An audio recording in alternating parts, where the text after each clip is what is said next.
You're listening to Nicksology on ESPN 1700. Buckle up as anything goes and having fun is the only rule we have. Now here's your host, Nick Apostolopoulos.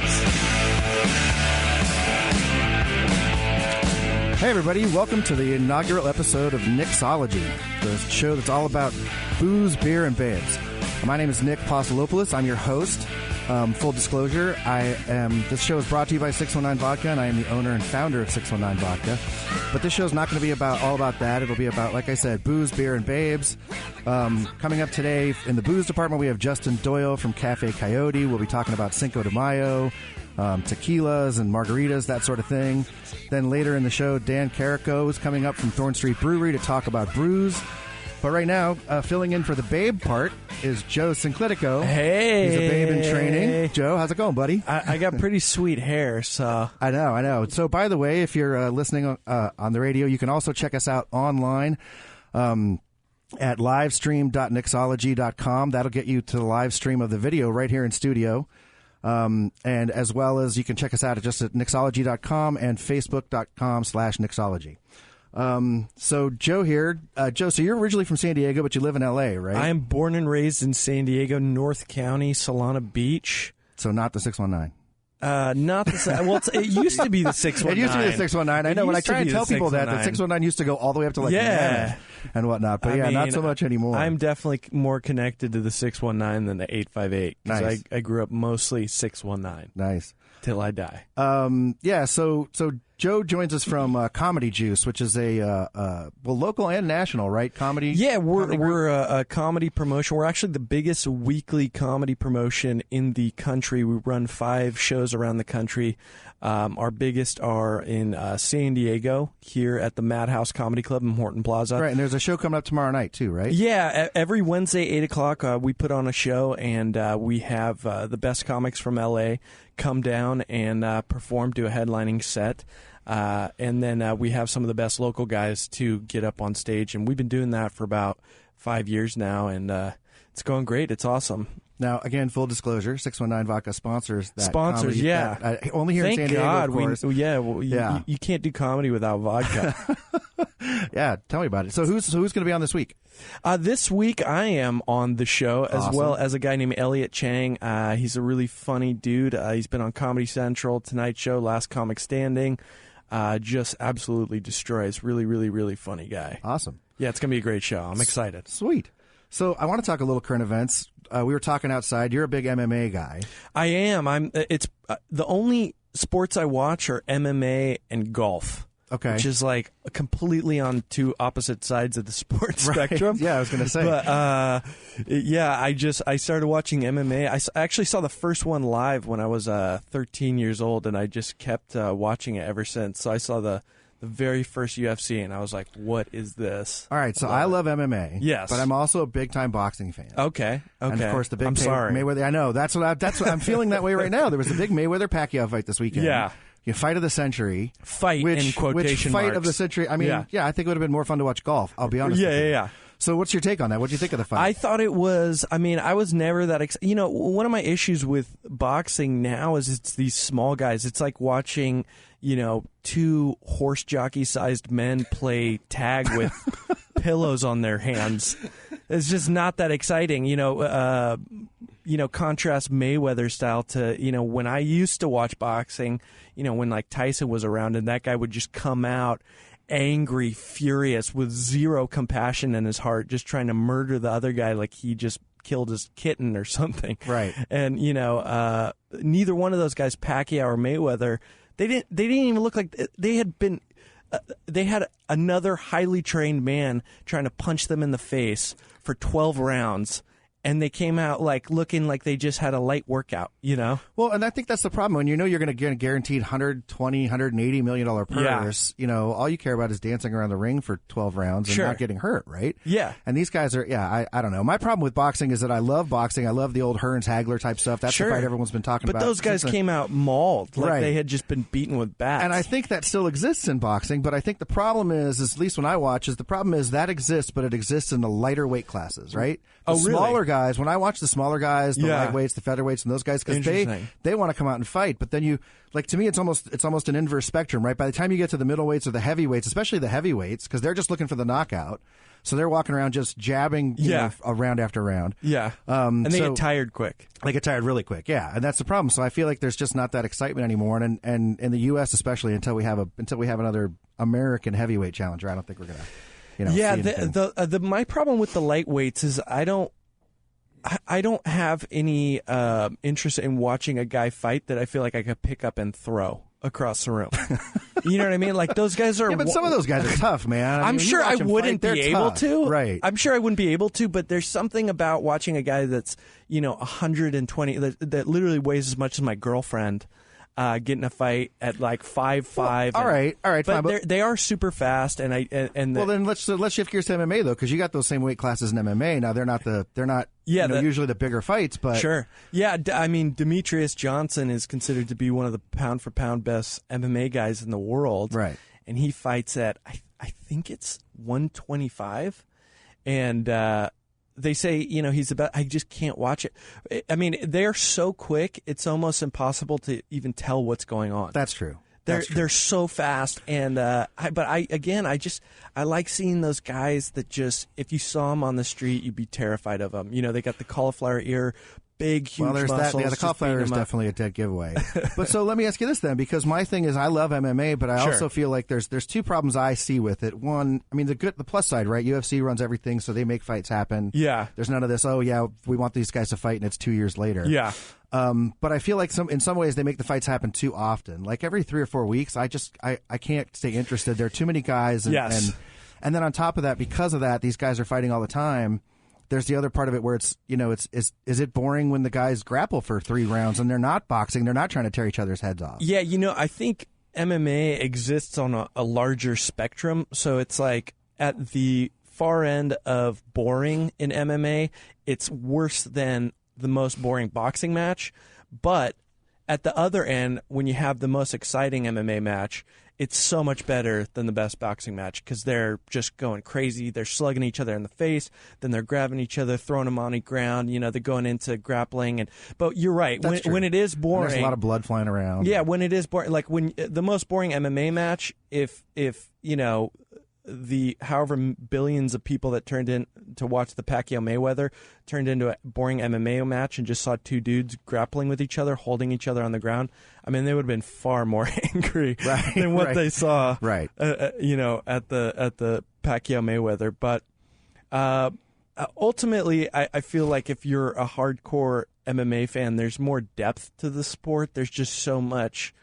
There's so many ways to lose, whereas with box, so that there's a lot of upsets. That's what I love about UFC. There's a lot of upsets, whereas, you take this card that just happened, every single fight on this weekend's card happened exactly how it was predicted. I mean, exactly how it was predicted. That's true, too. There's no surprises. In MMA, there's no surprises in boxing. It's very, very rare. But in UFC, it happens all the time. You never know who's going to win. Right. All right, well... On the Booze, Beer, and Babe show, we just spent 10 minutes talking about boxing and MMA, but that's all right. So coming up next, we've got Justin from Cafe Coyote. He's going to be talking about tequila and hopefully mixing up some awesome margaritas. He also brought some killer food, and I'm not hungry, but you guys, please feel free.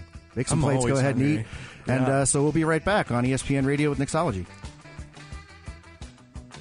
Hey, Mr. Credit here. If you ever catch me at happy hour, you'll probably catch me drinking a vodka martini. I don't always drink vodka, but when I do, I drink 619 vodka because it's local vodka from right here in San Diego. I know the owner, and you can meet him too. Go to 619vodka.com and think 619 vodka when you're out there having a good time. That's 619vodka.com. And of course, remember to always drink responsibly. CS Keys here to tell you about San Diego's handcrafted ultra premium vodka, 619 Vodka. It's distilled and filtered 5 times, gluten-free, and made from 100% pure mountain spring water for a smooth, clean finish. It's a 2-time silver medal winner and a 2-time gold medal winner already in 2013. America's Finest City has America's Finest Vodka that everybody can experience. Just go to the website, 619vodka.com. If you know like I know, you better tell somebody. The more you learn about your insurance coverage, the more gaps you might find. Like how you thought you were covered for this. Honey, someone stole my wedding ring. when you're really only covered for this. Honey, someone stole my decoder ring. Oh, well, it was weird anyway. Or how with renter's insurance, you're covered for Valuables, electronics, bikes, karaoke machines, waffle makers, superhero pajamas. and without it, you're covered for... Talk to a farmer's agent about what gaps might be hiding in your insurance. We are farmers. Bum, bum, bum, bum, bum, bum. Vote because it's a right and an obligation as a citizen. Vote because you want a strong Mexico. Vote because Mexico is a part of you. Vote because it's important to participate. Vote to help create a better Mexico. This June 7th, participate and vote. Do it for yourself. Do it for everyone. National Electoral Institute. INE. This June 7th, if you are between 12 and 17 years of age, you can do something big for Mexico. Participate in the Children and Youngster Consult 2015. Give your opinion and ideas about the matters that are important to you and to Mexico. It's your right. There will be booths to receive the youngsters at all the country's parks and public plazas. Come with your family and participate. With you, Mexico is more. Join National Electoral Institute, INE. Sludge makes your car feel a little bit like you do after an all-you-can-eat buffet. Slow. That's why Napa's got Castrol GTX Conventional for just $3.79 a quart with Tri-Shield technology to protect your engine from power-robbing sludge. Castrol GTX, now just $3.79. Conquer the job with Napa know-how. General states pricing. Sales prices do not include applicable state, local taxes, or recycling fees at participating Napa Auto Parts stores. Offer expires 5/31/15. And now, back to Nicksology on ESPN 1700. Brought to you by 619 Vodka, who reminds you to always drink responsibly. Find out more at 619vodka.com. All right, guys, welcome back to Nicksology. And, of course, being my very first show, I've already screwed something up. Joe, how do we get tickets to tomorrow night, man? Oh, yeah, free tickets for any listeners. If you guys want to just shoot me an email to comedyjuicemad@gmail.com. That's comedy and then the word juice and the word mad@gmail.com. Did you just say the show's free? Yeah, free tickets for anybody that wants to shoot me an email. And awesome, man. Even if you just I haven't show been in up, a while, but the show's just so great. Yeah, and it gets packed, so get there early too. Because yeah, it does absolutely. pack up on Wednesday night. And even if you just show up, we'll figure out a way to get you in. Nice, I like it. All right, now transitioning to the booze part. Hey, Justin Doyle here from Old Town Cafe. From Cafe Coyote in Old Town. Happy Cinco de Mayo. And so, trying to prep for this, I asked everyone to do me a favor and mail me a bio so I would know what to say. And I pretty much fell out of my chair laughing when Justin sent me his. So I have to read it. My name's Justin Doyle from Coyote Cafe. I've been working there for 3 years. I'm 29 years old, and I'm a cancer. I love movies, and I'm currently pursuing my dream of acting. I'm survived by my girlfriend, Andrea, and our 2 pups, Elvis and Rondo. I love my Padres, WWE wrestling, and golf is my favorite sport to suck at. and I'm right there with you on the golf thing, by the way. I love golfing, but when people ask me if I can golf, I say, well, it's like asking someone if they can sing. Everybody can sing. Right. Yeah. But can you do it well? Yeah, no. Tiger Woods style? No. Yeah. Played yesterday, did horrible. So right up goes right along with what I was saying. Nice. Hey, did you guys want to talk about WWE wrestling instead of the MMA and boxing? Because I know a lot about that. Yeah. I know nothing about WWE, but I'd be happy to talk about it. Too crazy, man. So Cinco de Mayo. So it's just our luck too. Our first show falls on Cinco de Mayo. Yeah. So one of the things we want to do with the program is kind of demystify alcohol and booze and beer and things like that, and bring it down to the regular level. So a perfect segue into Tequila 101. So tell me a little bit about what makes a tequila, where they come from. I know it's from a particular province in Mexico, right? Yeah, Jalisco. Okay. Okay, and it grows they grow the blue agave plant there. And now, so I've seen a lot of times something will say it's 100% blue agave. And so I know it can be not that, and when they add sugar and things, right? Right. But is there another agave, a non-blue one too, or is it just the blue? There is one other. By the way, how drunk is everybody in Jalisco, Mexico today? Yeah. I think they started Friday. So, but mezcal actually comes from the maguey plant, which is another type of agave. Okay. Plant. So that's what they make mezcal from. Okay. Yeah, it's the maguey. It's the Maggie plant, I guess I'd call it. Okay. But you take the sap from the baked tart of the blue agave plant. Looks kind of like a pineapple, and they call it the piña. Growed and distilled in Jalisco, in the Tequila Valley over there in Mexico. Okay, and it has to come from there, right? Because I know I've seen like there's some, I don't know. I guess they're sort of American brands, but they're still made in that same region, right? They have to be able to be called that, right? Okay, yeah, exactly. And then obviously there's the three kinds, right? There's the silver, the blanco, añejo, right? Silver, okay. blanco. You got the reposado or the rested, and then you have the añejo. Okay. Each are aged differently, which is how they get their color. The blanco is obviously aged the least amount. It's only about 4 weeks. Okay. And then anything from 2 to 11 months would be the reposado, and then 1 to 3 years after that is the añejo. And then the coloring comes from the oak barrels that it's pretty much just like wine. It gets now. Are those? So I know I'm getting way ahead of myself with other programs, but I know bourbon has to be in brand new charred white oak barrels. Are there rules like that around the? Yeah. So the blanco is a stainless steel tank. Oh, it is. Okay, yeah. It's not even barreled. Okay, right. Which makes sense because it gets no color then, right? Okay. And then the reposado gets the golden color from oak barrels. Okay. And then I think it's a white oak actually that they do the barrel from. Okay. And then same thing for the añejo. It just takes longer time for the añejo to get the color. Year to 3 years, get the coloring smoother, more flavor profiles. Strong wood bouquet from that. Okay. And then you brought up the mezcal too. I'm glad you did because I'm really curious about that. Obviously, I think everybody knows about tequila, and I've been drinking it for a long time. But I have friends who have been trying to introduce me to mezcal slowly.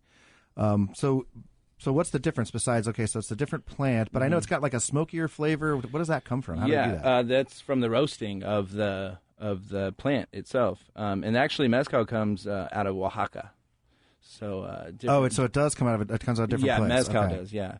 The Maggie plant, it's processed kind of the same way. But they roast it, and the ferments, and then you get that smoky oaky flavor. And then the worm, is that just an Americanized thing? Is that I mean there's not even one in every bottle. I brought one. There's not one in every bottle. Oh, okay. But that's more of a mezcal thing than a tequila thing, right? Yeah, it's a mezcal. It's a mezcal. Okay. All right. And so what did you bring? I mean, I know it's a little hard on the radio. For those of you watching on the live stream, you'll be able to see. But we've got the killer setup in here for making margaritas right now. The one mezcal I brought is Kimosabe. I actually know their rep. Oh, yeah. He's been following me around everywhere this weekend. Yeah.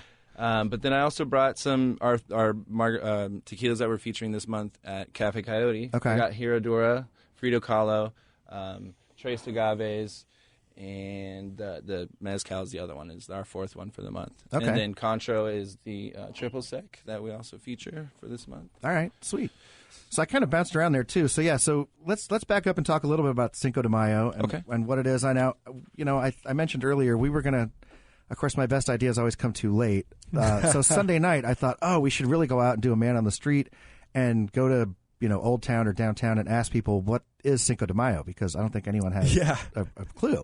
I was going to ask. Yeah, no, everyone. I think most people, when I've heard it asked before, they go, it's Mexican Independence Day, and then all the Mexicans cringe because it's not Mexican Independence Day. So you have a little history for us too on that, right? Yeah, actually, Mexican Independence Day is in September, so there's still some months to go from there. But it pretty much just started out in the state of Puebla in Mexico. There was El Día de la Batalla de Puebla, which translates as the Day of the Battle of Puebla, on May 5th in 1862. And there was a small Mexican army of about 4,000 led by General Ignacio Zaragoza Seguin. And it was against 8,000 strong French army, and they had all their bells and whistles, but the Mexican army had none. And that was the day that Mexico. See, now here's the crazy thing. I had no idea the French were ever in Mexico. Yeah, what the heck was going on there? I don't know. I know they were in obviously in Canada, right? But they were, that's kind of crazy to me. It would have been the French Army lost. Wait a minute, hang on. The French Army lost a battle? Yeah. Okay, I just wanted to check because I thought they were pretty formidable. If they would have just waited one day, like pretended to lose, and then when the Mexicans went to celebrate, attack them as they're blacked out drunk on tequila, that would have been the best strategy when they're celebrating post-battle. Too funny. Yeah, well, that's the thing, right? The Mexicans don't really celebrate Cinco de Mayo. It's obviously some kind of holiday, but it's not a huge deal, well, right? it's actually, to them, it's a federal holiday, but they don't celebrate it like the U.S. does. Actually, they're the only ones who really don't, because Tokyo celebrates it. That was turned into a worldwide thing. Yeah, Tokyo. That's insane. Brisbane, in New Zealand, Vancouver, Paris, but not any Mexican cities. So, interesting. Yeah. So I need to ask you. So obviously you guys, I did stuff over the weekend. What's going on tonight at Cafe Coyote for Cinco de Mayo? Are there still things happening? Yeah, it's just going to be blocked off streets, beer gardens. So they're still blocked through the whole old town, blocking off the streets. And everything? It's pretty much just San Diego Avenue, just the main strip with all of them. But they blocked that off so people can walk back and forth, and you can have your alcohol there. But there's beer gardens behind our building, and food and drinks. Unfortunately, there is no Taco Are you Tuesday. going to have any human cockfighting? My crack research staff found this, which is, by the way, my girlfriend Kristen.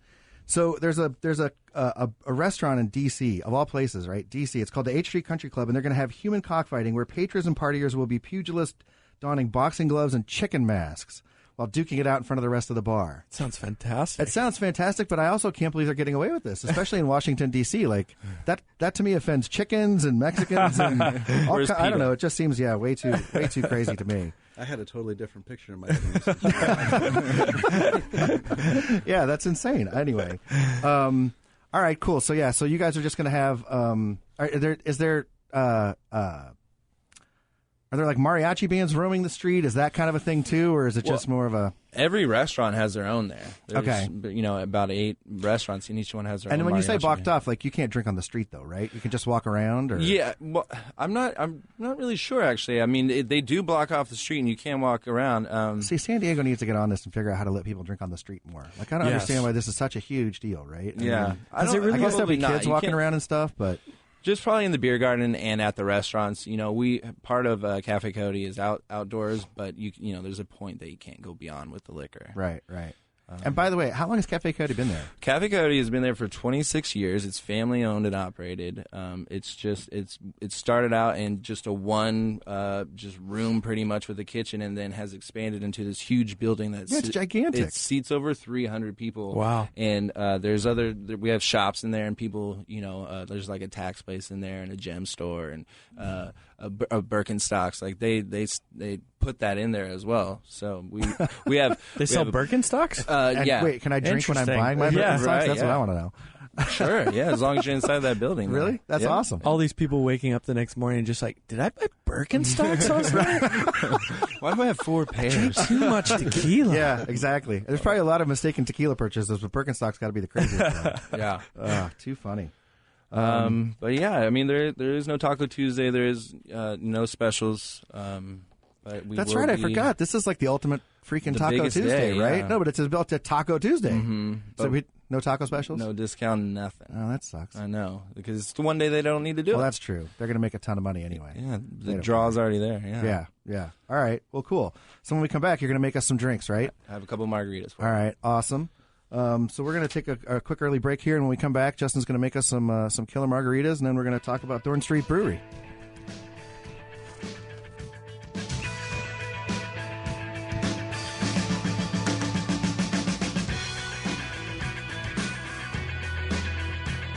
You're listening to Nicksology on ESPN 1700. Brought to you by 619 Vodka, who reminds you to always drink responsibly. Find out more at 619vodka.com. Hey, Mr. Credit here. If you ever catch me at happy hour, you'll probably catch me drinking a vodka martini. I don't always drink vodka, but when I do, I drink 619 Vodka because it's local vodka from right here in San Diego. I know the owner, and you can meet him too. Go to 619vodka.com and think 619 Vodka when you're out there having a good time. That's 619vodka.com. And of course, remember to always drink responsibly. CS Keys here to tell you about San Diego's handcrafted ultra-premium vodka, 619 Vodka. It's distilled and filtered 5 times, gluten-free, and made from 100% pure mountain spring water for a smooth, clean finish. It's a 2-time silver medal winner and a 2-time gold medal winner already in 2013. America's Finest City has America's Finest Vodka that everybody can experience. Just go to the website, 619vodka.com. If you know like I know, you better tell somebody.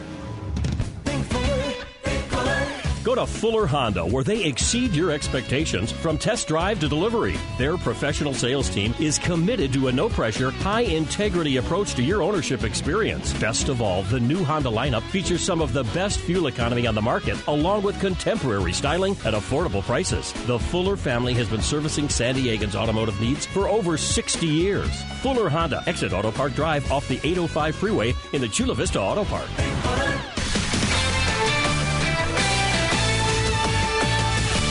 This is John Feinstein, and this is a CBS Sports Minute. Rory McIlroy turned 26 on Monday.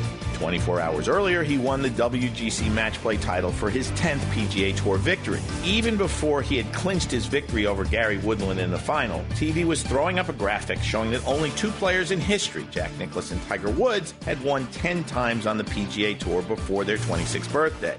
Please, everyone, stop. Don't compare McIlroy to Nicklaus and Woods. It's not fair. If McIlroy, who's won 4 major titles, finishes his career with 8, is he going to be judged a failure because he didn't equal Nicklaus and Woods? Heck, people are already calling Woods a failure because he stalled at only 14 majors. Worst case, Woods is the second best player ever. McIlroy's a wonderfully gifted player. Can't we all just enjoy that? I'm John Feinstein. CBS Sports Radio. Ford is taking the EcoBoost Challenge all across America, so everyone can test drive America's best-selling brand. Oh, wow. Ford has really stepped up. I definitely feel the EcoBoost. They really kicked the competition's butt on this. So come get behind the wheel and experience the new Ford lineup for yourself. Awesome. I want to do it again and again and again. My opinion of Ford has dramatically changed. Hurry to your local Ford dealer for the EcoBoost Challenge sales event going on now. That's selling based on 2014 calendar year sales. Why does sales director Will Walker stay at La Quinta Inns and Suites? Because only La Quinta sends Will a ready-for-you alert the second his room is ready. Stellar! And when Will can settle into his spacious suite before an out-of-this-world meeting, do you know how high his sales go? Houston, we have no problem. We've reached the top of the atmosphere and are ready to engage the sale. Over. The sky's the limit! La Quinta is ready for you, so you'll be ready for business. The ready-for-you alert only at LQ.com. And now, back to Nicksology on ESPN 1700. Brought to you by 619 Vodka, who reminds you to always drink responsibly. Find out more at 619vodka.com. All right, and we're back. And now I have to admit mistake number 2. So we have, I have in my grubby little hands here, I have some gift certificates to Cafe Coyote, $25 gift certificates. And if you want to win those, here's what you need to do. You need to jump on Facebook, and when you're out tonight partying for Cinco de Mayo, take some pictures of your favorite little Cinco de Mayo party stuff going on, and just make sure to tag Nicksology and Cafe Coyote, and then tomorrow morning we'll pick the winners and contact you through Facebook and get those out to you. So $25 gift certificates. Yeah, margarita and a plate of food there at Cafe Coyote. Yeah, so awesome. So anyway, so now we're going to mix up some margaritas, and I realized I have another question, which is, so we have the white. You obviously brought the Blancos because we're not worthy of the good stuff apparently.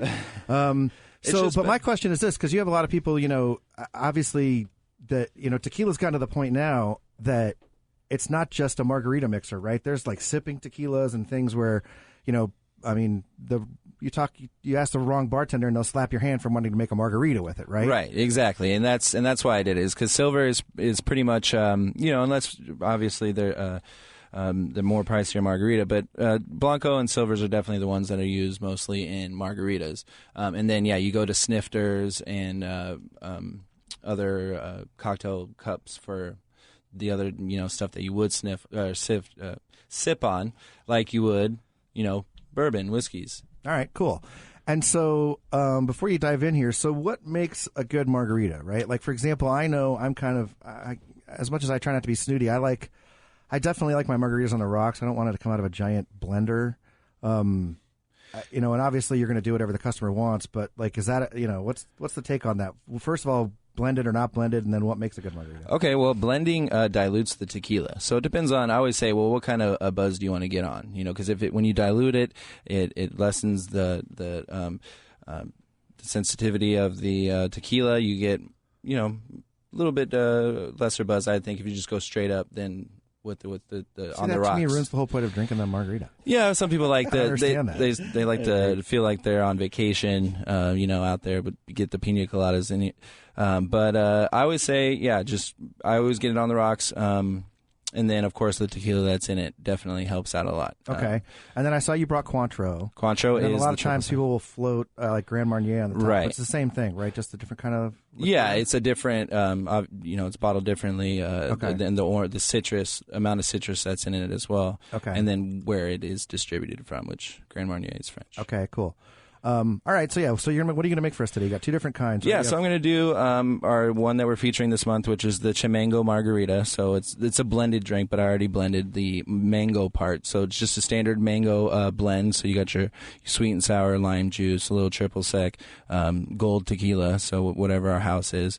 And then we pour in this chamoy, which is a little bit of a spice. It's definitely a Mexican just addition to whatever. It could be like part of salad dressing anyway. So we just took it and we're added to our...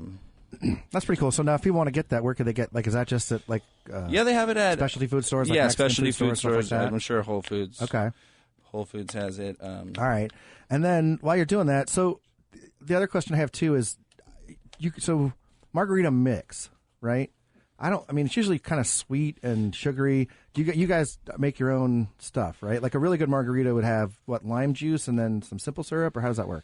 They're doing agave syrup now. Okay, that makes sense. Because they don't want it as sweet. But agave syrup. Okay, and then just lime juice, or normally, so like the mango one has sweet and sour in it and lime juice. So just some sweet and sour mix and some lime juice we mix together. Okay, and then the triple sec for a little added sweetness. Okay. So mango. So we just put that in the bottom there and just top this. So it's mango and chamoy in there? The chamoy on the bottom. Man, that sounds mango, good. Yeah. It blends nicely like that. And then you do a tamarindo candy stick as a garnish. Nice. Sweet. So they take that citrus tamarindo. I see Joe eyeballing that over there, dude. Yeah, I brought some extra. Here, give it a try, Joe. Tell us what you think on that thing. Try the tamarindo. Now, so is this a special for Cinco de Mayo, or is this one of your standard that we're doing ones this month? Okay. Just one that we're it's just featuring. every month. Yeah. So every month you guys do something different. We feature a different margarita, cool. and we actually have never done this one before. So yeah, I've never heard of something like this. This sounds really cool. Yeah, and then also I'm going to do the Frito Kahlo margarita, just because again it looks nice. We do some Frito Kahlo tequila. I'm just doing the silver here, and then again some. We actually don't do the sweet and sour or the lime juice in this one because it's already sweet, but we do have some cranberry juice, orange juice, and pineapple juice. Just very simple. People like this, especially in the morning, because it's mostly juices. It wakes you up right away. So this sounds to me a little bit more like a tequila sunrise. Is that kind of... Yeah, except there's no pineapple juice, I don't think. Okay. But it's a sweet one. A lot of people like it again, just for start it off in breakfast, and then go into this Chimango margarita. Dude, that thing looks amazing. That Chimango one's awesome. It looks like a flowing lava. Yeah, yeah, cool. It's a great name too. I might name my first daughter Chimango. Are you planning on having a daughter out of the gate? I don't know. You don't know? But I like Chimango. It's a good name. What would you name the second one? I don't know. I haven't thought of anything good. I like Elvis and Rondo, though. Those are two cool names for the dog. Yeah, my girlfriend's a fan. Rajon Rondo and Elvis Presley. Nice. Too funny. All right, so I forgot to mention earlier also, so it's cafecoyoteoldtown.com, right? And then so is there... Obviously, there's festivities going on probably right now even, right? They can just go down anytime. Yeah, and I'll be back there as soon as I'm done with here. But yeah, hopefully people are starting to build up in the streets. It was this weekend was pretty busy as well. We had a lot of traffic coming in and out. Nice, awesome. So I have to ask you another question too. So again, trying to do some research for the show, one of the things we found out is that it turns out that Cinco de Mayo is like one of the biggest days for beer. It actually beats out. So Cinco de Mayo is ranked 5th in beer holidays, and the Super Bowl is number 10, and St. Patrick's Day is number 11, which kind of blows me away because I would have thought, wow, Super Bowl, right? People buying Budweiser, and then everybody drinks green beer on St. Patrick's Day, which to me is abomination. But so what was number 1? You know what? I don't think this said what number 1 was. Christmas. Yeah. No, the other ones that were above it were like Father's Day, 4th of July, Labor Day. But yeah, Cinco de Mayo is number 5 in beer. So do you guys sell a lot of beer too? And by the way, so I think too, one of the things I was reading is that when we're talking about Cinco de Mayo not being a real sort of holiday, is that it's the beer industry that pushed it. And I think Corona's the one that kind of started, emphasizing it as some kind of holiday to happen. Oh, that makes sense. Which totally makes sense. Now you're saying it's in Tokyo, which I didn't even realize that. That's kind of crazy. Yeah, I mean, it's spreading. Right. I think people just like it a reason to drink. That's pretty much what it comes down to. Yeah, and you can only drink so many margaritas because of all the sugar in them and stuff. I mean, right. So beer's a good alternative. Mm-hmm. Well, cool, dude. Thanks, man. That's pretty awesome. Yeah. Yeah, very cool. So we have a couple minutes left in this segment here. Let's bring in Dan Carrico from Thorn Street Brewery. Speaking of beer, hello. How's it going, man? Not too shabby. So, do you guys sell a lot of beer on Cinco de Mayo? We sell a lot of beer every day. Oh, every day. Nice.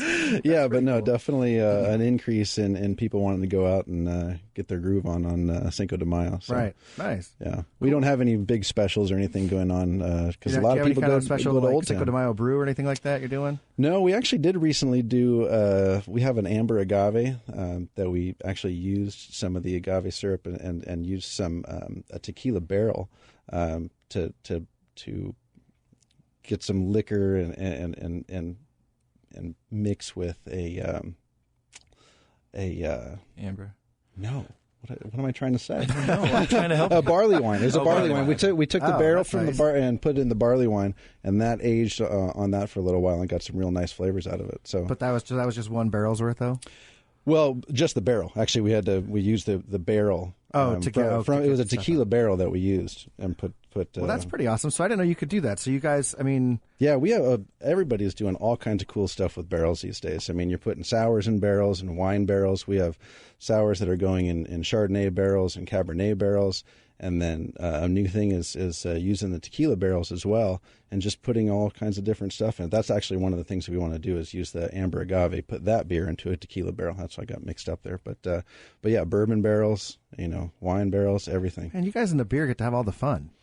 It is fun. There's a lot of different things you can do. Because that's the thing in the liquor world. The rules are so strict and it's so hard. You have to get all these approvals for formulas, and if you want to change one little thing, you got to go resubmit. But it sounds like you guys get to kind of just wake up with an idea. I mean, obviously there's restrictions, but yeah, there definitely are restrictions. I mean, I was just at the Craft Brewers Conference a couple weeks ago in Portland, and went out to the TTB booth and talked to them about what what you can do. Gotta love the TTB. But yeah, I mean, if we put any sort of additives besides the core ingredients for a beer, yeast, hops, barley, and water, you basically have to submit a formula, like you said. So if you're putting large amounts of any, and you can't put liquor in for sure. Well, no, but if you're going to do stuff, go ahead, Tarya. Right. What's that? I was saying add Valium. Adding Valium to our beer. Valium to the beer.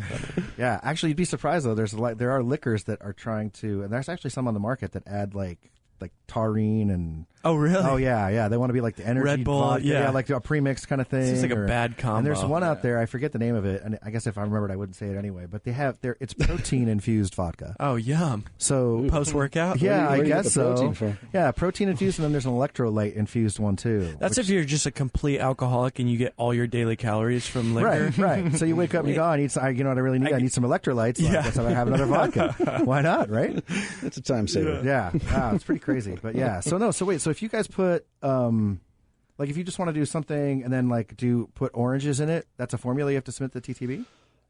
There's actually a list of ingredients. See, there's a list you get away with. There is that you can get away with, and it's basically all the ones that you normally see. Vanilla beans, right? And, the coffee and things like that you normally see in right. beers. But if you want to do anything outside of that, outside that comfortable, area, then you got to. It must be nice, man. Yeah, no, because 619, we're going to be doing a bunch of infusions soon, and we're doing things like vanilla bean and some other stuff, and every single one of those is a formula. Oh, really? And if you want to do vanilla bean if you want to do vanilla bean, and then you want to do a strawberry, and then you want to do a vanilla bean strawberry, 3 different formulas. Oh my! And you have to submit them and wait your 3 months or 4 months or whatever it takes, and so it's kind of a pain in the butt. Yeah. Yeah. Every time you have to send anything to the TTB, it's not going to be quick. Yeah, definitely not happy about that. What's the first flavor you're infusing? Actually, you know what? The first one we're going to be doing is scorpion pepper vodka. Because people, so I'm not a Bloody Mary drinker. I don't understand why you'd want to put tomato juice in a perfectly good cocktail. But I have a ton of friends who are Bloody Mary drinkers, and they like the scorpion, they like the hot pepper drink, but they don't want to have to put like Tabasco or Tapatio or whatever, because then that obviously changes the flavor too. It doesn't just make it hot.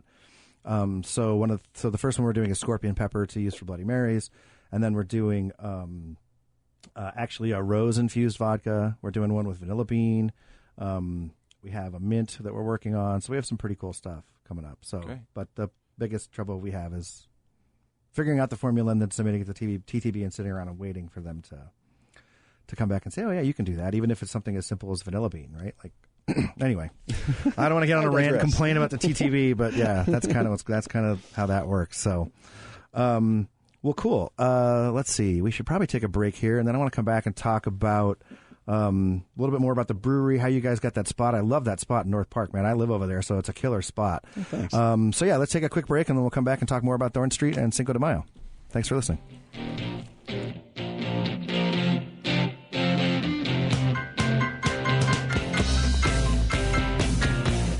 You're listening to Nicksology on ESPN 1700.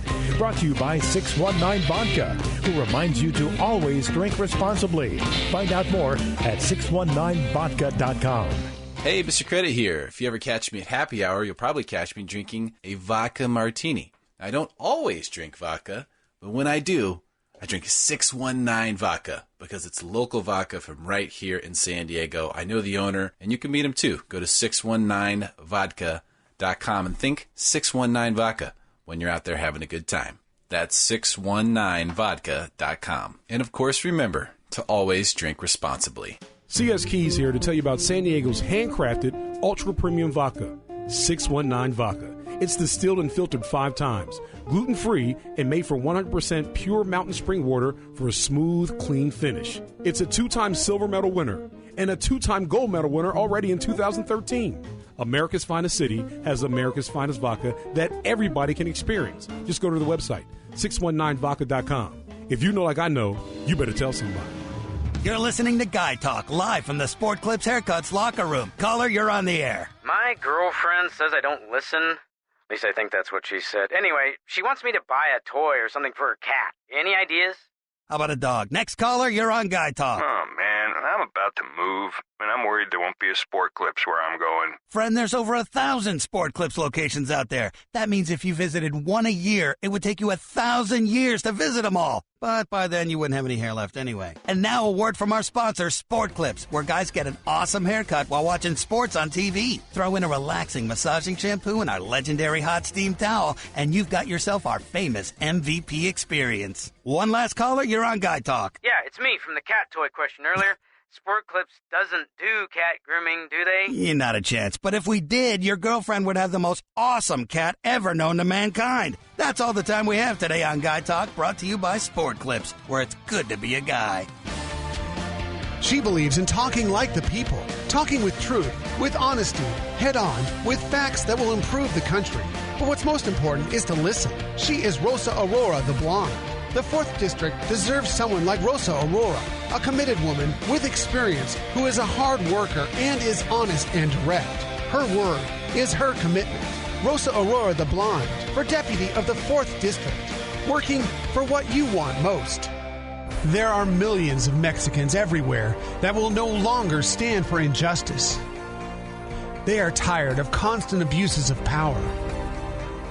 They want to see their families prosper. Make the change together. The PRD is with the people. Achieving a better country can only be done with you. Your voice is their voice. PRD. And now, back to Nicksology on ESPN 1700. Brought to you by 619 Vodka, who reminds you to always drink responsibly. Find out more at 619vodka.com. All right, welcome back to Nicksology. All right, you know what? I already screwed it up again. What is it? Chimango. Chimango. I'm drinking this amazing Chimango margarita, and I'm telling you, you guys got to get down to Cafe Coyote and try this out. Now, I have to admit something. I will not be out tonight. It's rookie night on the town as far as I'm concerned, but I'm definitely coming down afterwards to try this thing out, man. We'll have another one of these. It's pretty amazing. Yeah. So, all right, so back to Dan and Thorn Street. So, Dan, tell me more about this, because I know Dennis peripherally, and I've obviously known about Thorn Street for a little while, but, man, that location is great. So it didn't used to be, it used to be like a homebrew shop, right? Yeah, it was Homebrews and Gardens right before it became Thorn Street, but it's been through many different iterations. I think it was a gas station at one point, and really? Ice production warehouse or something. And because the first couple times I came over there, they used to do, they probably still do, right? Like a chili event right outside, right around there?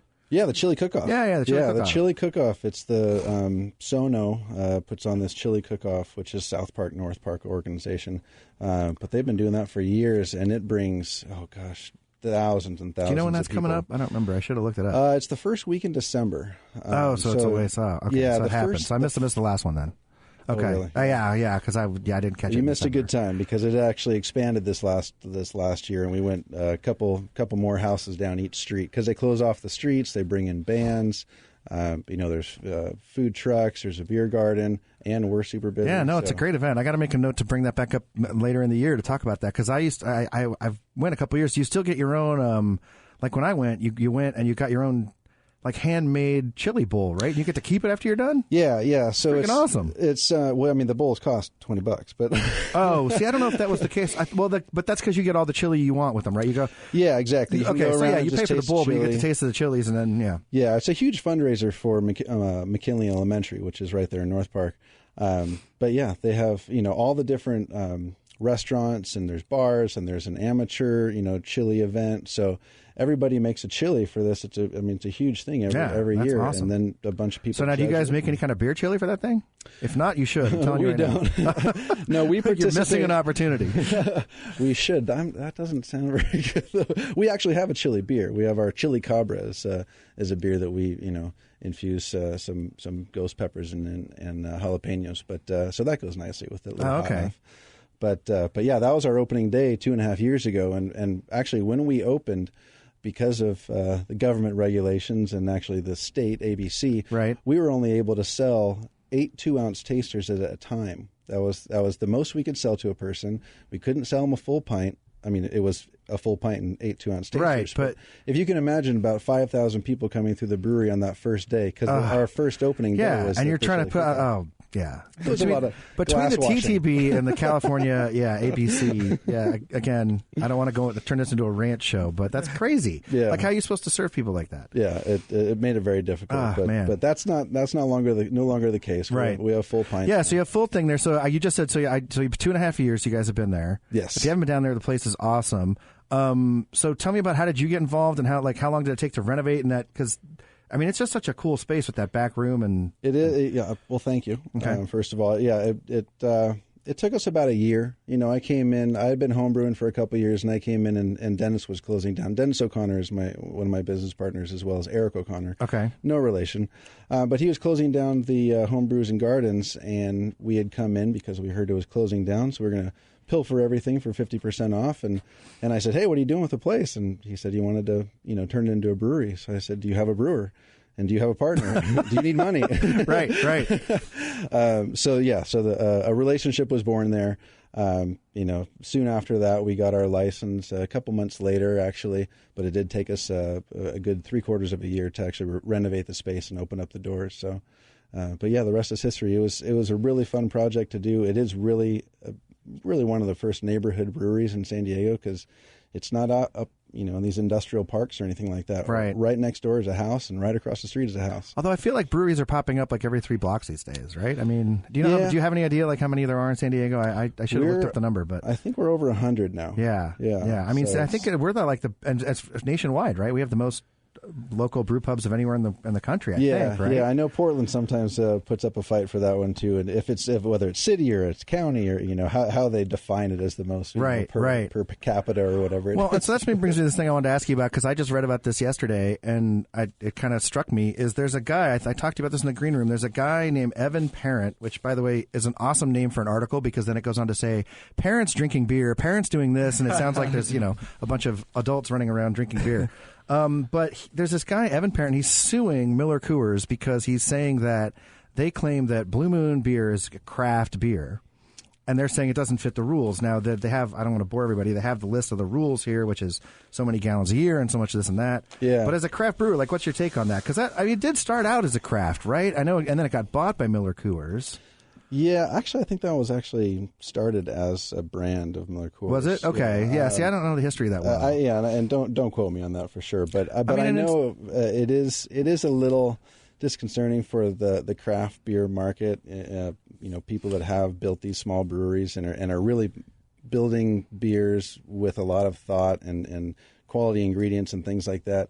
And the big guys, the InBevs and the Budweisers and the Coors and all that stuff, what they're doing is they're going around and they're also buying a lot of smaller breweries. And then, so Chicago, crazy segue. We got into a fight with Anheuser-Busch early on because they bought a brewery out of Chicago that had a 312 ale, and so Budweiser went and applied for trademarks for 619, 310 for all these area codes. Oh, right. And they tried to fight us from starting the vodka. Now, we ended up winning because they backed off and decided they ended up dropping all the area codes. But yeah, so they're coming in and they're buying the small guys and then trying to make it appear that they're still craft breweries. I mean, and I guess it depends on how much independence they give them, right? But yeah, it really does. I mean, it's really a case-by-case basis, because I know some of the, my favorite breweries have actually been sold, and you don't know what's going to happen with them. You wait a few months, and if they're going to continue making quality beer, then that's great. It's really all about good beer. Right. And if you're making good beer, it doesn't really matter who owns you, but if it's good beer, it's good beer. Well, and the craft community is pretty close-knit, right? I mean, even though there's 100 breweries and you guys are obviously in competition with each other, there's a lot of collaboration that goes on too, right? Oh, yeah, that definitely one of the biggest reasons I wanted to get into craft beer is just because